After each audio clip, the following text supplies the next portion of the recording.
He is Jalen Rose. I am What Jalen up, Jacoby. no? We are Jalen and Jacoby. What is it that we do? give the people what they want. Dame Lillard had 51. Luka had a huge triple-double against the Bucks. The Lakers are in trouble, but we start with college football. Jalen, it looks more and more like the Big Ten may be canceling their season and moving it to the spring. The Power Five are getting together to discuss this as we speak. Jalen, simple question. Should college football be postponed or canceled this season? Jacoby, you know whether it's a crossword puzzle or a jigsaw puzzle or a maze, whenever I get confused, I follow the money. Follow the money. And when smaller conferences decided not to play football, nobody really said anything. They were just waiting to see what's going to happen with the money-making Power 5 conferences. If there's no bubble scenario set up, there is no way amateur athletes can get you a collegiate champion this year. It's just no way it's going to happen without so many people being affected by COVID-19 in one way, shape, or form that are affiliated with the team. It's impossible for it to take place. I assume that I'm not the only person that knows this. So therefore, I'm not surprised by this news of potentially the Big Ten coming to this conclusion. I think not only will the Big Ten postpone their season, I imagine that all Power 5 conferences will, but we will give you that news when it breaks. But now we go down to Orlando where the NBA bubble continues and the race for the 8th spot in the Western Conference is heating up because Dame Lillard had 51 points. When you look at the race for the 8th seed, they are a half game behind the Grizzlies. The Grizzlies have lost Triple J, and the Spurs are 1 game behind, and the Suns are 1.5, still without a loss in the bubble. Jalen, what do you think of the Portland Trailblazers race for 8? I think Dame Dollar get love in the Bay like Mac Dre. That's what I think. Friend of the show. And you know, when you come on our program during the pandemic, whether you spitting bars at Shaq or hitting game winners over Houston and Patrick Beverly, the same over OKC and Paul George, I got to ride with you on this one. And so, yes, he did miss 2 free throws and the game-winning 3. But coincidentally, the people that were teasing him joined forces to try to beat him with Kawhi Leonard. Okay? So for Dame, I saw how he popped his collar with his post. I am not mad at it. This is healthy banter that you want within the lines. These guys didn't take it personal or talk about who's sleeping with who or whatever's wrong with somebody's contractual obligations. This is basketball. And so I appreciate everybody's input, but I also appreciate the fact that the Clippers know in order to play against the Blazers in the playoffs, they're going to have to beat the Lakers. So for the Clippers, that almost seemed like the Blazers are doing them a favor. So it's a win-win for them to get under Dame's skin. It absolutely is. And I think the Trailblazers end up with the 8th seed because of the loss of Jaren Jackson Jr. and the way the Grizzlies have played in the bubble. But I just want to salute the Phoenix Suns for a second. They're not going to make the play-in game. They're likely not going to. But I just love what they've done in the bubble. Undefeated, great performances from not just Booker, but also Ayton and Cam Johnson. They have just been great in the bubble, and they're building a lot of momentum for next year. But Jalen, this all ties back to the 8th seed in the East, who is going to match up against the Los Angeles Lakers. And if the Trailblazers end up in that spot, they're a tough matchup for the Lakers. And, of course, I'm talking about the Western Conference. And the thing is, the Lakers kind of sputtered a little bit in Orlando. Jalen, with some iffy performances from AD, LeBron not looking like LeBron, role players not stepping up, why do you think the Lakers have had so much trouble in the bubble? This week, I want to break down why this squad reminds me of the 2000 Lakers that beat our Indiana Pacers in the NBA Finals. Because when you have 2 all-NBA performers in Shaq and Kobe, you need to build out the roster with seasoned vets. And yeah, they have Phil Jackson on the sideline, but look deeper into the roster. Harper, Ori, Fisher, Glenn Rice, OGs on the bench like John Sally that's been there and done that. And so this squad, if you look deeper into the roster, along with AD and LeBron, Danny Green, Rajon Rondo, JaVale McGee, they need those guys to help lift the other guys that have been role players that gonna have to play better. KCP, falls into that category. Danny Green again, along with Kyle Kuzma. And so when LeBron struggle and AD struggle, it's a domino effect. The entire team has been struggling offensively, Jacoby. They got to be the guys playing like all NBA performers, and then the pecking order falls in line. Well, if you look at LeBron's numbers before the bubble, when he was a serious consideration for MVP, and in the bubble, they've dropped pretty dramatically. But you know what? I'm not worried, because I've seen LeBron James play in the playoffs before, and he steps it up a level. And I really think that he's coasting in the bubble. He's getting in shape, and I'm not concerned by his performance, but I am a little concerned about Anthony Davis, because he came into these sort of seeding games dominant. Like, he was dominant. But in the last 3 games, averaging about 11 points, missing shots, looking a little sluggish. I believe this team puts it together and makes a run to the finals in the playoffs. Are you concerned about the way that these two have been playing? I am concerned about how they've been playing, because initiating offense has become tougher when one of them aren't doing it. It's one thing to be a great player, but you still have to have other parts that can make the game easier for you. And it's going to be important for Green to have his games where he making 3 to 5 threes, and KCP getting steals, and Kyle Kuzma cutting and slashing, but also making the game easier for LeBron, easier for AD to get buckets and get out in transition. They'll be fine. It's not a room for panic, but this is why without Avery Bradley, I felt I was giving the Clippers the edge to win the conference. I don't see anybody else besides the Clippers potentially eliminating the Lakers. Well, I'm glad you brought up the Clippers, because we know who they're going to be matched up with. They're going to be matched up with the Dallas Mavericks, and they took on the number 1 team in the NBA, the Bucks, and Luka Doncic had a monster triple-double. Jalen, how much trouble do you think the Mavs can give the Clippers in this first round? Rest in peace to Bernie Mac, who just had a birthday. They going to be in trouble. And as much as I like Luka and Kristaps Porzingis, and they've elevated, shout to Trey Burke, who was out of the league, David Jacoby, before the bubble started, now playing meaningful minutes. Okay, Tim Hardaway Jr., Finney Smith, they have so many guys that continue to get the most out of. But playing against the Clippers, that's the worst possible matchup. They have so many all-NBA caliber defenders that can throw at Luka, and the Mavs struggle in crunch time. Because while Luka is dynamic, all young players, especially those 21 and under, have things to improve on. And late in the game for him, it's going to be his efficiency and his ability to create shots, not only for himself or for his teammates, when the game is at the end of the game, when it's at the end of the game. I mean, this is truly a nightmare matchup for this Mavs team, which you know that I love. I love this duo. I think they're very complementary to each other. But we both said this at the beginning of the season. This is sort of a trial run for the Mavs. This is the season where they see what they've got in KP and Luka, and they evaluate the best pieces to put around them. So while they won't go to the second round of the playoffs, most likely, I still believe that this team will win a title in the next 4 years. So, Jalen, you and I have watched every minute of every game in the bubble, and there's a couple players that we just wanted to celebrate, because they are what we consider Florida's finest. And you want to start with your guy, who you've dubbed CC Warren. Preach. Celebrate good times. How about being a guy that averaged 20 points all year for the Pacers and people really weren't paying attention?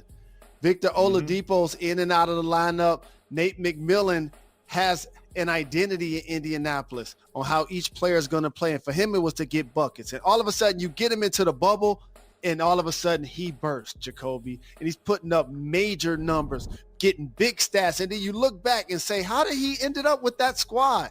And it's like, oh, he got traded for a second-round pick and cash considerations, and he's scoring more points in a bubble than anyone. This is why I value the regular season. This is why I don't like load management, because most people wouldn't appreciate the Phoenix Suns right now or TJ Warren. But now that they're in a bubble and everybody's sitting still, we're forced to be able to watch players under the radar get buckets and make a name for themselves.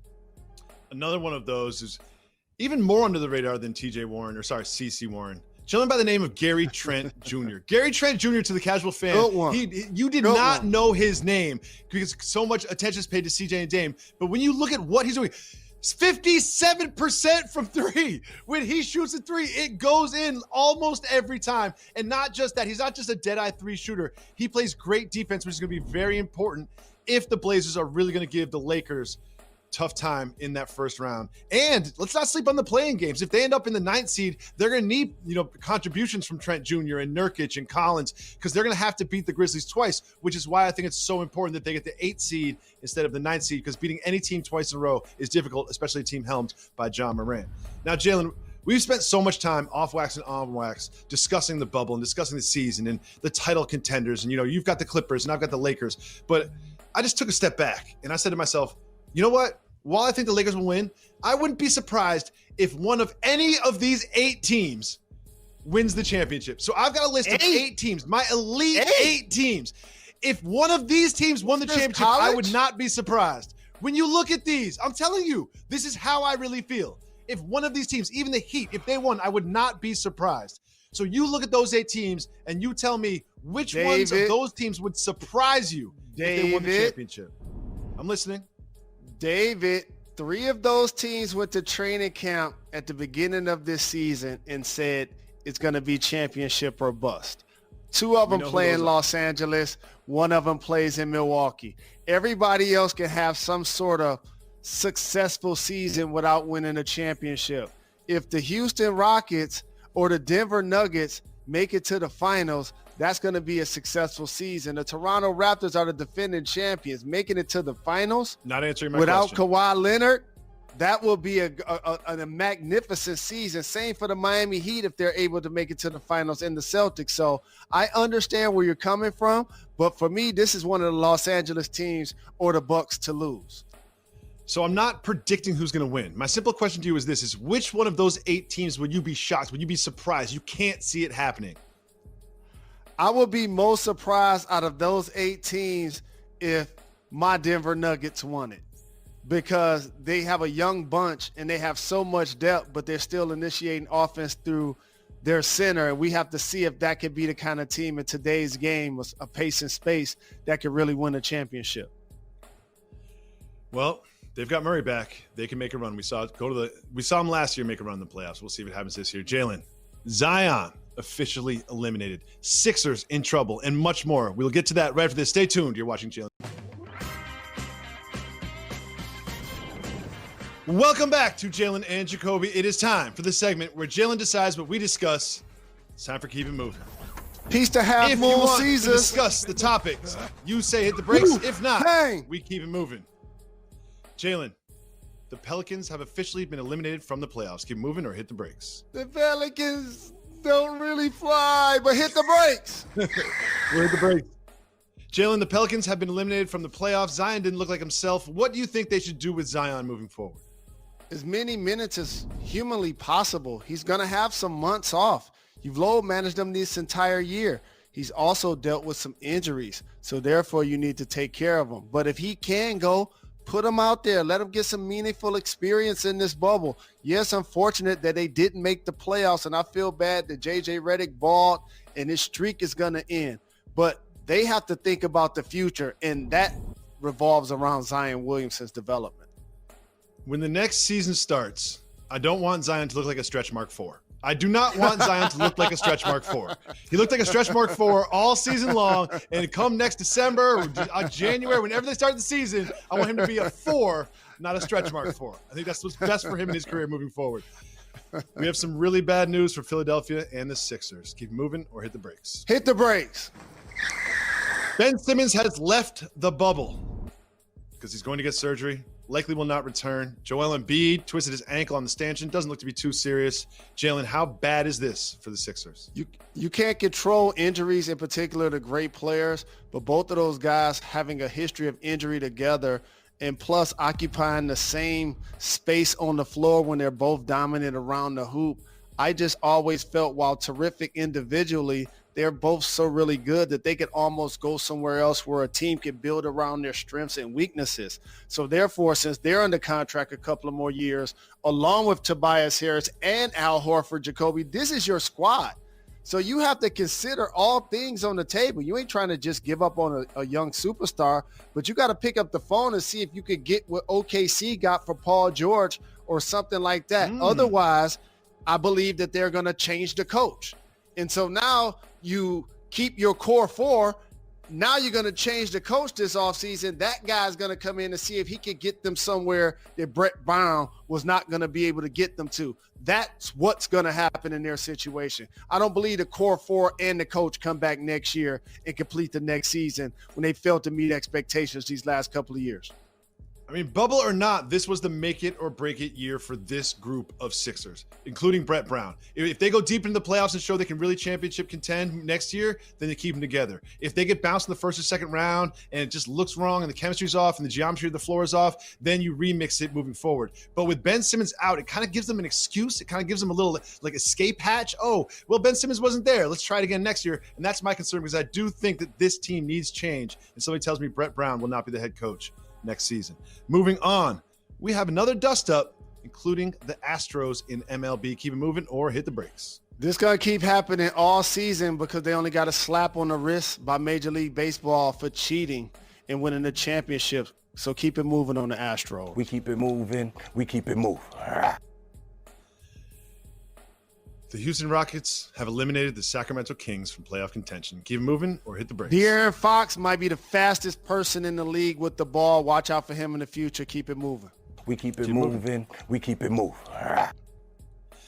The Nuggets beat the Jazz as they jockey for position in the middle of 1 through 8 in the Western Conference. Keep moving or hit the brakes. Hit the brakes.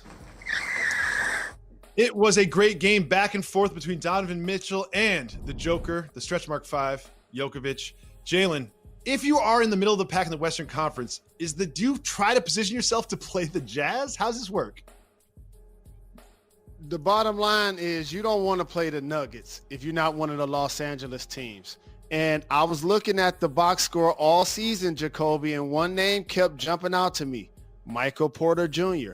I told you he can be a difference maker playing alongside the Joker, a guy that can make threes, but also be a really good cutter. When you have a center that passes the ball like Jokic and opens up the paint, you need somebody that's going to move without the ball, get offensive rebounds, and get loose balls. So now that they're unlocking his game to go with the depth that they already have, you know how much I like this Denver Nuggets team. And the Utah Jazz don't have Bogdanovic. So it can't be too much upside with a guy that's so very productive not being in the lineup. Obviously, I know his name is Jokic. I disrespect him almost every day by calling him the stretch mark 5. Might as well get his name right. Moving on. Our guy, future media star Draymond Green was fined for something he said on television. The brakes. He said Devin Booker needs to find his way out of Phoenix. And he said it on television and then was fined $50,000. Do you think he did this with a little intention? Some tampering, perhaps? Day, we got a chance to catch up and break bread around 4th of July, and I see you $50K lighter in the wallet. Just holler at your boy. You know what I'm saying? I got something special for you. You know, he's on TV. He's planting seeds for his next job. We all know he could do this gig and be really good at it because he's going to have an opinion. And so he got fined for it. But I'm going to say something that actually goes against what he put out there.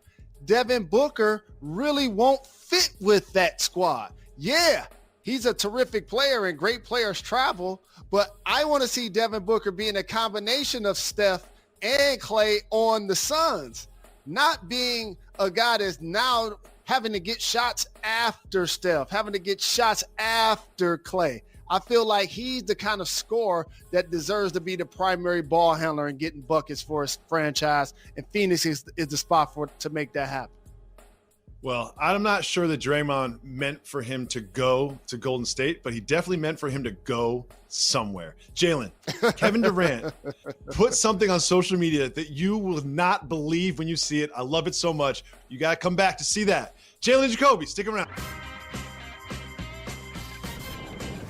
Welcome back to Jalen and Jacoby. Jalen, I love this next topic so much. It's all I want to talk about on the show, all show long. And it's socially awkward.